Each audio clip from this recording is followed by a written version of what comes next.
जय हिंद दोस्तों। एग्जाम आनंद YouTube channel में आपका स्वागत है। आज हम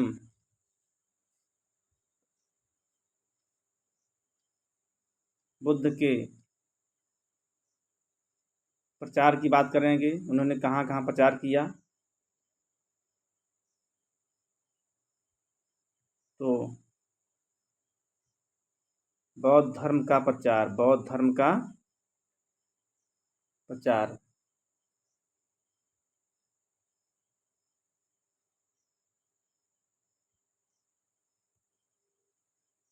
बुद्ध ने अपना प्रथम उपदेश सारनाथ में 5 ब्राह्मणों को दिया, जो उनके प्रथम शिष्य बने। वे 5 ब्राह्मण कौन थे? कौंडिल्य,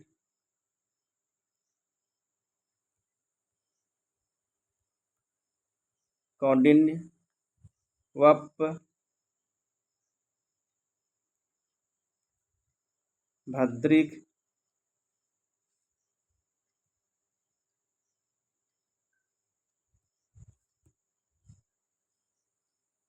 भद्रिक,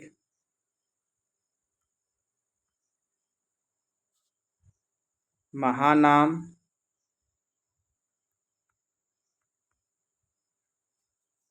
और अश्वजीत।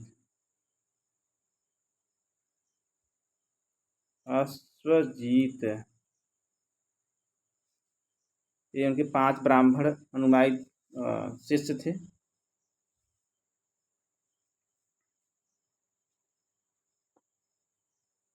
ये प्रथम उपदेश को बौद्ध ग्रंथों में धम्म चक्र प्रवर्तन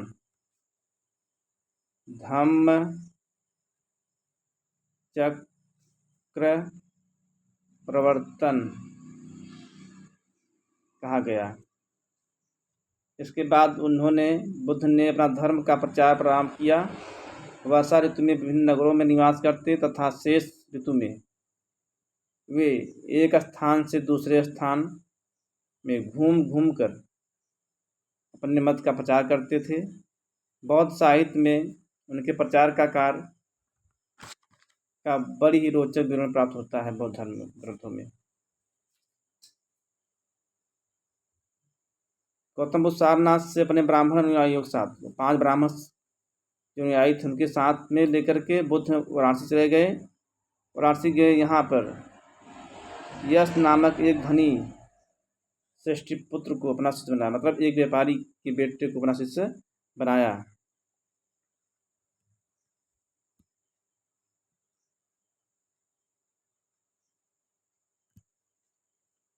वाराणसी में गौतम बुद्ध मगध की राजधानी राजगृह पहुंचे। वाराणसी से गौतम बुद्ध मगध की राजधानी राजगृह पहुंचे। राजगृह में उन्होंने क्या किया? द्वितीय, तृतीय और चतुर्थ वर्षा काल व्यतीत किया।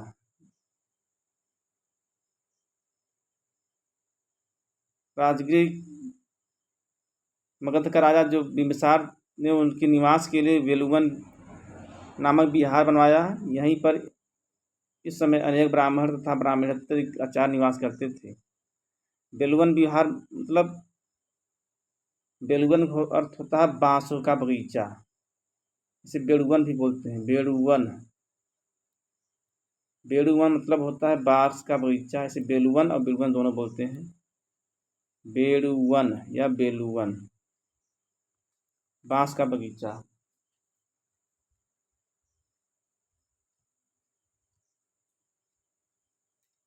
नाम बिहार बनाया। यहीं पर इस समय अनेक ब्राह्मण वहाँ पर रहते थे मगध में, और ब्राह्मणेतर आचार्य भी रहते थे, निवास करते थे। इनके साथ बुद्ध का शास्त्रार्थ हुआ था। बुद्ध ने सभी को परास्त किया। फलस्वरूप अनेक विद्वान के शिष्य बन गए। इसमें कौन था? सारिपुत्र थे, मुदगलायन, उपाली, अभय आदि प्रमुख है। बुद्ध ने गया, नालंदा, पाटलिपुत्र आदि की भी यात्रा की तथा अनेक लोगों को, यहाँ के लोगों को अपना क्या बनाया? शिष्य बना लिया।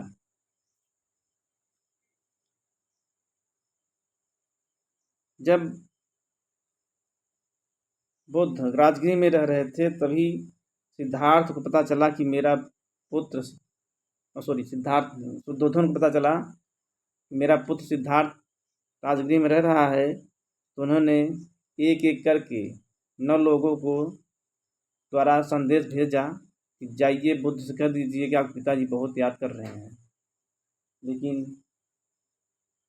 जो भी जाता वहाँ संन्यास ले लेता। बुद्ध के पास जो गया वापस नहीं आया।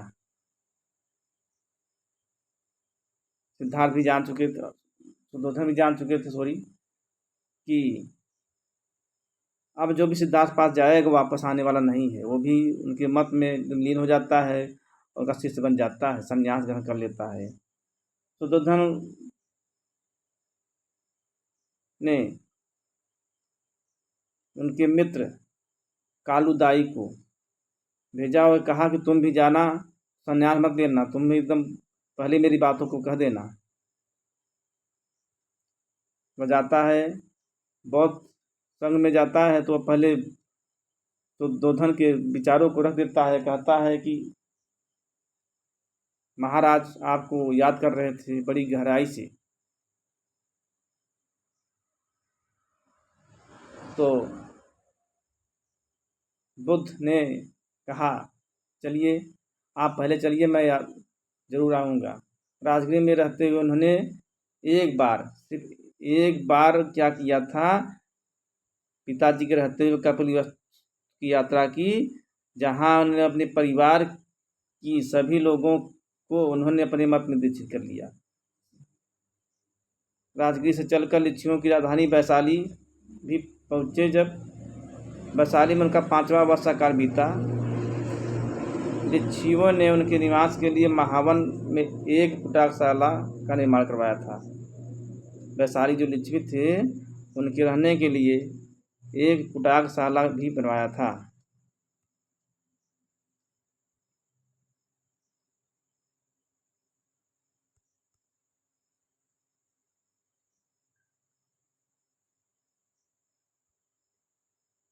वैशाली की नगर बधू आम्रपाली ने उनकी शिष्या बनी तथा उसने भिक्षु संघ को निवास के लिए रहने के लिए अपनी आम्र वाटिका, आम का बगीचा कहते हैं, आम का बगीचा प्रदान कर दिया। वैशाली में आनंद के कहने पर प्रथम बार महिलाओं को संघ में प्रवेश दिया। बुद्ध ने आनंद के निवेदन पे उन्होंने कहा प्रभु महिलाओं को भी संघ में प्रवेश दे दीजिए। उनके कहने पर, आनंद कहने पर बुद्ध ने महिलाओं को बौद्ध संघ में प्रवेश की अनुमति दे दी। भिक्षुणियों का संघ स्थापित हुआ और संघ में प्रवेश पाने वाली प्रथम महिला कोई और नहीं, गौतम बुद्ध की सौतेली माता प्रजापति गौतमी थी। कोई और नहीं, जब गौतमी आई तभी तो आनंद के कहने पे बुद्ध ने भिक्षु संघ में बनाया और उसमें संघ में प्रवेश महिलाओं को दे दिया। प्रजापति गौतमी राजा शुद्धोधन की मृत्यु के बाद, मरने के पश्चात वो कपिलवस्तु चल करके वैशाली पहुंची थी। कपिलवस्तु के राजगृह जाते समय, कपिलवस्तु से जब राजगृह जा रहे थे, मतलब वापस आ रहे थे, मरने के बाद वाली बात है, निग्रोधा नामक वन में बगीचे में लोग रहते थे। अपने पिता के मरने के बाद सूचना पाया तो गए, क्योंकि भाई पिता थे, जाना पड़ेगा। खुले मन से नहीं रह रहे थे। उन्होंने कहा मेरे एक परिचित की मृत्यु हो गई है, मुझे जरूर जाना है। उन्होंने नहीं कहा मेरे पिता की मृत्यु हो गई है। वहाँ गए, जब वहाँ से लौट रहे थे तो उन्होंने अनपी नामक स्थान पर कुछ समय विश्राम किया। इसी स्थान पर शाक्यों के राजा भद्रिक, अनिरुद्ध, आनंद, देवदत्त, भृगु,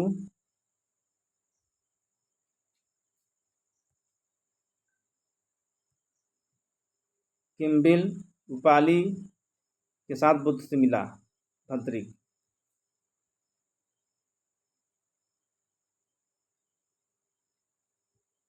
ये उपाली से को भद्रिक जो है उपाली को ले गया था बाल कटवाने के लिए। मेरा बाल काट दीजिए, दाढ़ी मूंछ बना दीजिए, क्योंकि मैं अब संघ में प्रवेश करने जा रहा हूँ। कहाँ? मैं संघ में प्रवेश करने जा रहा हूँ, भद्रिक ने कहा। और ये उपाली को साथ में ले गया, क्योंकि उपाली क्या था? नाई था। क्या था? नाई था। इसको संघ में ले गया। वहाँ ले जाकर इन्होंने बाल कटवाया, सब कुछ किया, अपना मुंडन कराया, और जितना आभूषण पहने हुए था सब कुछ दे दिया, उसको उपाली दे दिया। अब उपाली क्या करता है? तो बोलते हैं, बद्री बोलते ले जाओ, तुम मस्त रहो एकदम, कोई दिक्कत नहीं, कोई काम धाम करने की कोई ज़रूरत नहीं, ले जाओ भाई। और उपाली इतना धन पाता है तो थोड़ा खुश हो जाता है, मस्त हो जाता है कि मेरे जैसा कोई है ही नहीं है।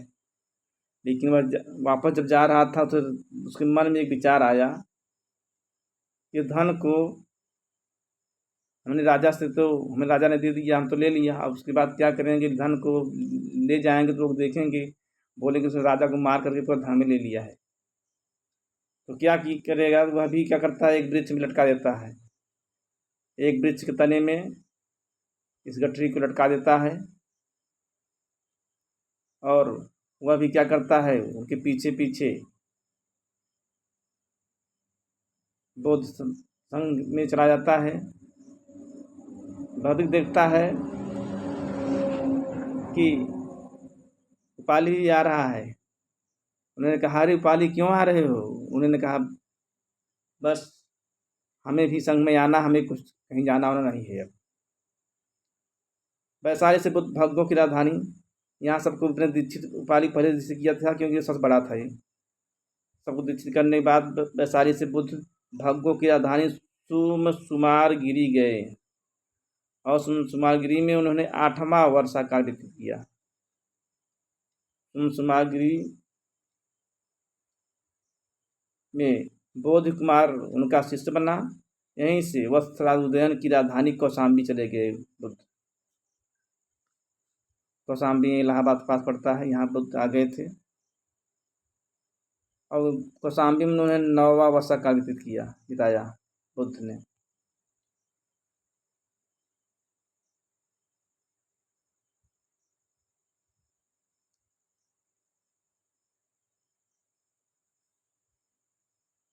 काल व्यतीत किया, और कौशाम्बी का राजा उदयन, जो बौद्ध भिक्षु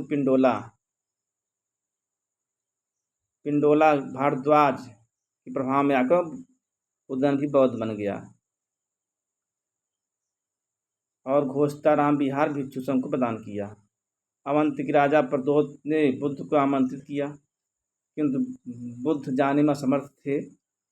तो उन्होंने क्या किया, अपने शिष्य महाकात्यायन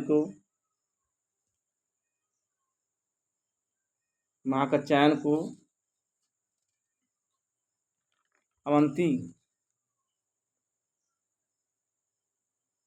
के लिए भेजते हैं, और अवंती में बुद्ध के महाकात्यायन वहाँ उपदेश देने भेज देते हैं। तो महाकात्यायन वहाँ जाकर के अवंती बहुत बड़ा बढ़िया उपदेश देते हैं, और वहाँ भी बुद्ध के बहुत कुछ अनुयायी बन गए। बुद्ध चंपा और कजंगल की यात्रा की। चंपा और कजंगल की बुद्ध ने यात्रा की, तथा उनके उन स्थानों में कुछ समय रहकर वहाँ के अन्य लोगों को अपने मत में दीक्षित किया और अपना शिष्य बना लिया। बौद्ध धर्म का सबसे अधिक प्रचार श्रावस्ती में हुआ, क्योंकि बुद्ध ने यहाँ पे श्रावस्ती में 21 वर्षा काल बिताया था। यहाँ पे यहीं पर उन्होंने अनाथपिंडक नामक श्रेष्ठी का मतलब व्यापारी होता है, वह अत्यंत धनी था, ने उनकी शिक्षा ग्रहण की, तथा अनाथपिंडक ने जेतवन बिहार को 18 करोड़ स्वर्ण मुद्राओं में राजकुमार जेल से खरीद कर संघ को दान दिया। बताया जाता है कि अनाथपिंडक गौतम बुद्ध के प्रधान पुरुष गृहस्थ उपासक माने जाते हैं।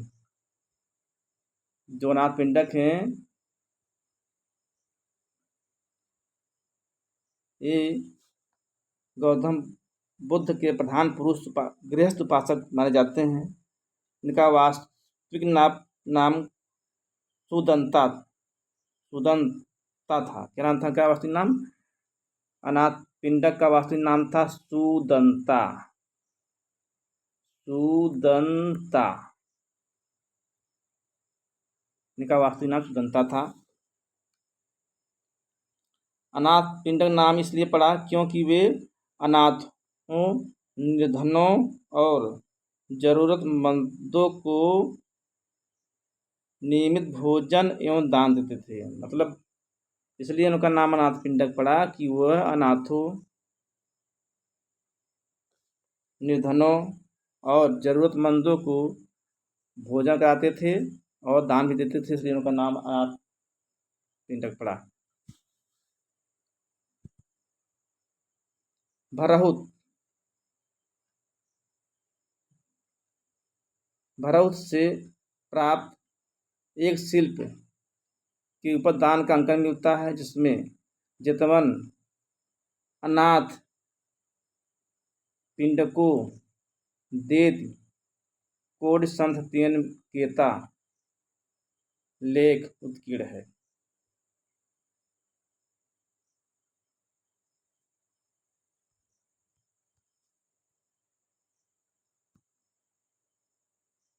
कौशल नरेश प्रसेनजीत ने अपने परिवार के साथ बुद्ध की शिष्यता ग्रहण की तथा पुब्बाराम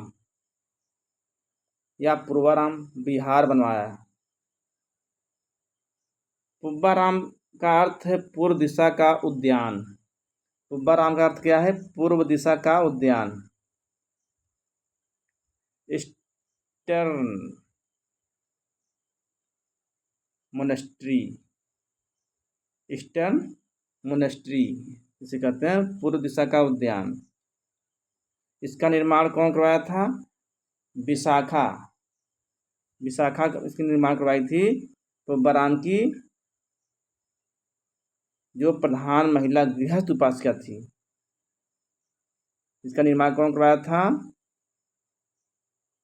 विशाखा ने करवाया था पुब्बाराम का जो प्रधान महिला गृहस्थ उपासिका थी।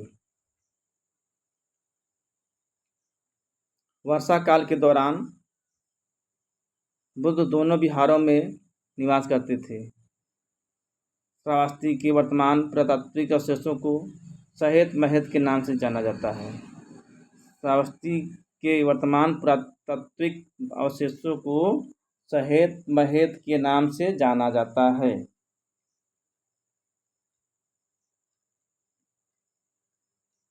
बुद्ध ने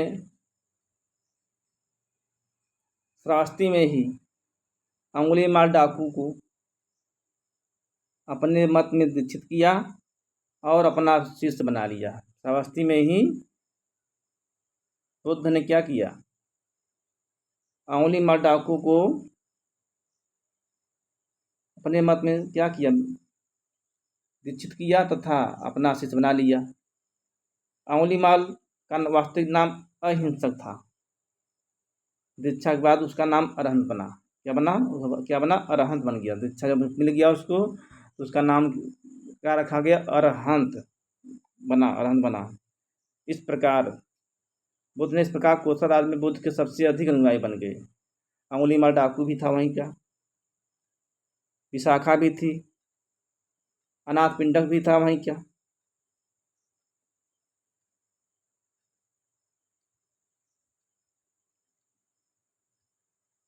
बहुत से अनुयायी कहाँ बन गए? इनके कौशल में बन गए गौतम बुद्ध के। विभिन्न स्थानों को भ्रमण करते हुए तथा अब लोगों को अपने मत में दीक्षित करते हुए बुद्ध मल्लों की राजधानी पावा पहुंचे।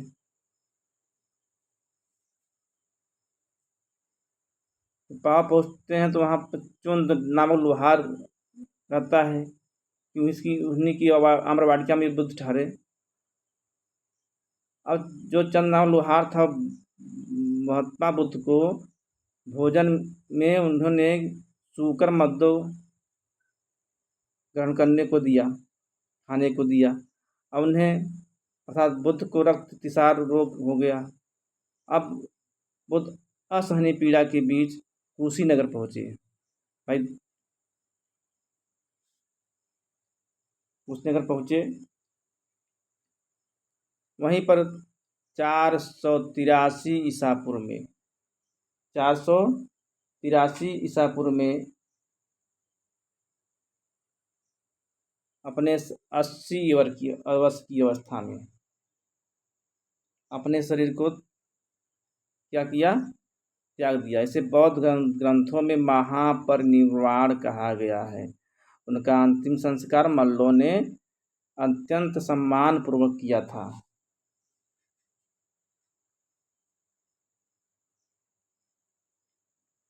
अनुश्रुति के अनुसार बुद्ध के शरीर धातु के 8 भाग किए गए तथा प्रत्येक भाग पर स्तूप बनवाए गए। महापरिनिर्वाण सूत्र में बुद्ध की शरीर की धातु की दावेदारों के नाम इस प्रकार हैं, देखते हैं। कुशीनगर के मल, कपिलवस्तु के शाक्य, वैशाली के लिच्छवी, अलकप के बुली, रामग्राम के कोली, पावा के मल, बेथद्वीप के ब्राह्मण, मगधराज के जाशत्रु। ब्राह्मण द्रोण को कलश घड़ा मिला और पिप्पालीवन की मोरी को राख मिली है।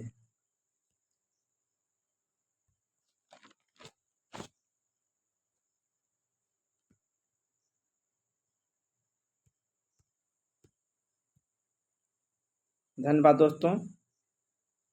मेरे चैनल को लाइक, सब्सक्राइब, शेयर ज़रूर करें।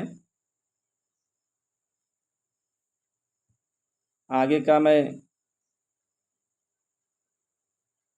वीडियो लाता रहूँगा, आप लोग कमेंट करें।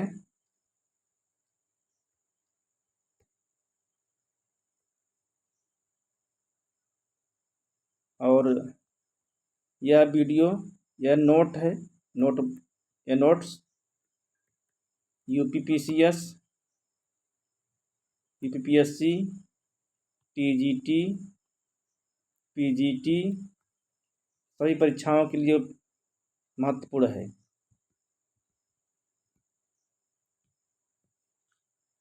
अपना सुझाव मुझे ज़रूर दें। धन्यवाद।